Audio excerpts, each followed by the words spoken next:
بسم اللہ الرحمن الرحیم۔ اللہ تبارک و تعالیٰ کے بابرکت نام سے شروع کرتی ہوں جو بڑا مہربان نہایت رحم کرنے والا ہے۔ محترم سامعین، السلام علیکم۔ تمام سننے اور دیکھنے والوں سے گزارش ہے کہ ایک مرتبہ درود شریف پڑھ لیں۔ ایک مرتبہ درود شریف پڑھنے سے اللہ تبارک و تعالیٰ کی 10 رحمتیں نازل ہوتی ہیں۔ آج کی ویڈیو میں ہم مسجد اقصیٰ کی تعمیر و تاریخ کے بارے میں تفصیلات جانیں گے، اس لیے آپ سے گزارش ہے کہ ویڈیو کو اینڈ تک ضرور دیکھیے گا۔ محترم سامعین، مسجد اقصیٰ اسلام کے 3 مقدس ترین مقامات میں سے ایک ہے، جس کی طرف سفر کرنا بھی باعث اجر و ثواب ہے۔ مسجد اقصیٰ اپنے آپ میں ایک مکمل تعمیری تاریخ رکھتی ہے، جس کا تعلق قوموں کے عروج و زوال اور پیغمبروں کے مبعوث ہونے سے ہے۔ مسجد اقصیٰ ہم مسلمانوں کے لیے قبلہ اول کی حیثیت رکھتی ہے، جس کی طرف رخ کر کے نبی کریم صلی اللہ علیہ وسلم اور آپ کے صحابہ کرام رضوان اللہ علیہم اجمعین نے تقریباً 1.5 سال تک نماز ادا کی اور لوگوں کو پیغام دیا کہ اسلام کوئی نیا دین نہیں، بلکہ یہ دین ابراہیم ہی کی ایک شکل ہے، جو حضرت موسیٰ اور عیسیٰ علیہ السلام کی تعلیمات کو پھر سے زندہ کرنے اور اصل تورات اور انجیل کے پیغام پر عمل پیرا ہونا ہے۔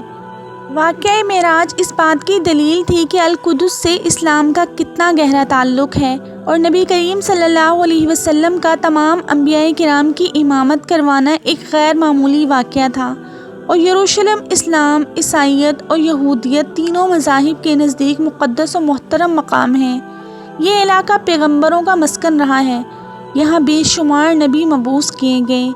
قرآن کریم میں ارشاد باری تعالیٰ ہے، ترجمہ: اور ہم نے اس قوم کو جس کو کمزور بنایا گیا تھا اس سرزمین کے مشرق و مغرب کا وارث بنایا کہ جس سرزمین میں ہم نے برکت رکھی ہے۔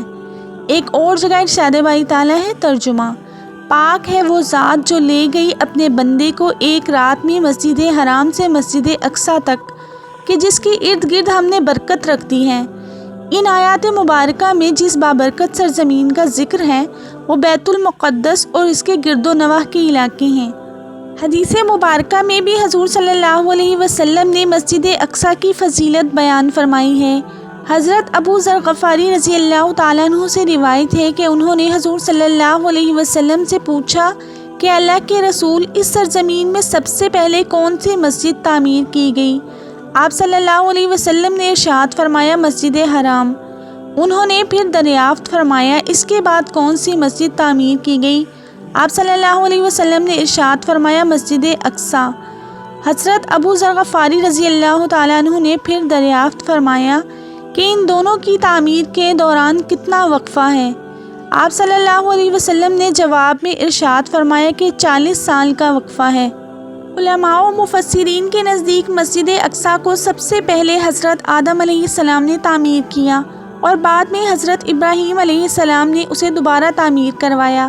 روایات کے مطابق اللہ تبارک و تعالیٰ نے حضرت جبرائیل علیہ السلام کو حضرت آدم علیہ السلام کی طرف بھیجا اور حکم دیا کہ مسجد حرام اور مسجد اقصیٰ کی تعمیر کریں۔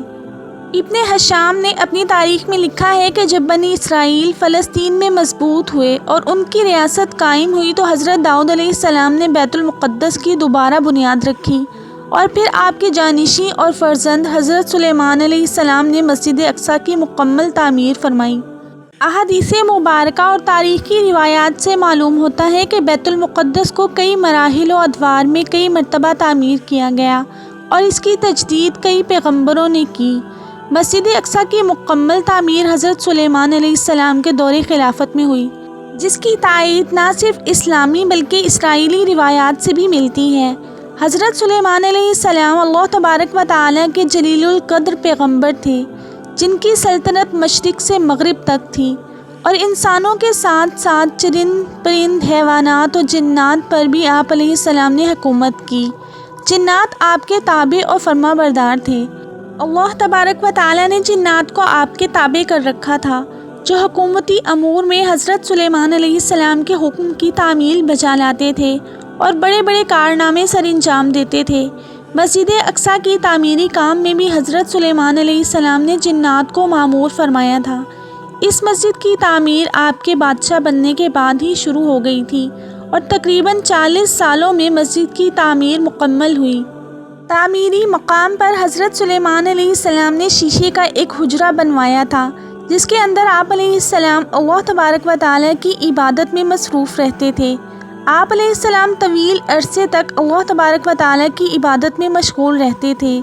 آپ علیہ السلام اپنے عصا سے ٹیک لگائے کئی روز یا کئی ماہ عبادت میں مصروف رہتے اور جنات مسجد اقصیٰ کی تعمیر میں مشغول رہتے۔ جب حضرت سلیمان علیہ السلام کو معلوم ہوا کہ جلد ہی آپ کی وفات ہونے والی ہے تو آپ علیہ السلام نے اللہ تبارک و تعالیٰ کی بارگاہ میں دعا کی کہ اے اللہ ایسا معجزہ صادر ہو جائے کہ جنات کو آپ کی وفات کا علم ہی نہ ہو اور وہ اسی طرح مسجد کی تعمیر میں مصروف رہیں۔ آپ علیہ السلام اپنے حجرہ میں عبادت میں مصروف تھے کہ آپ علیہ السلام کی روح قبض کر لی گئی، لیکن عصا کے سہارے آپ علیہ السلام کھڑے رہے اور جنات کو آپ کی وفات کی خبر تک نہ ہوئی اور وہ یہی سمجھتے رہے کہ آپ علیہ السلام عبادت میں مصروف ہیں۔ دراصل پیغمبروں کے جسم اطہر ہمیشہ صحیح سلامت رہتے ہیں، نہ ہی زمین کی مٹی انہیں کھا سکتی ہے۔ تمام انبیاء کرام کے جسم مبارک قبروں میں آج بھی صحیح سلامت موجود ہیں اور غیبی طور پر ان کو رزق ملتا رہتا ہے۔ لہٰذا حضرت سلیمان علیہ السلام اپنی وفات کے کئی سال بعد تک بھی اسی مقام پر عصا کے سہارے کھڑے رہے۔ آخر کار اس عصا کو دیمک کھانے لگی اور وہ لاٹھی کمزور ہو گئی تو آپ کا جسم اطہر زمین کی طرف جھکنے لگا۔ اس وقت جنات کو معلوم ہوا کہ حضرت سلیمان علیہ السلام کی وفات ہو چکی ہے۔ اس واقعہ کو اللہ تبارک و تعالیٰ نے قرآن کریم کی سورہ سبا میں یوں بیان فرمایا ہے۔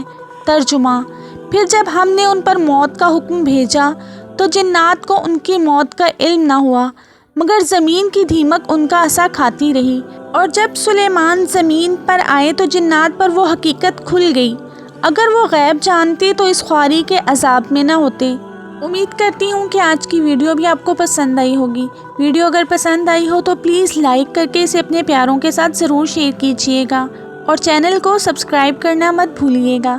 اپنا اور اپنے پیاروں کا بہت سا خیال رکھیے گا اور مجھے بھی دعاؤں میں یاد رکھیے گا۔ اللہ نگہبان۔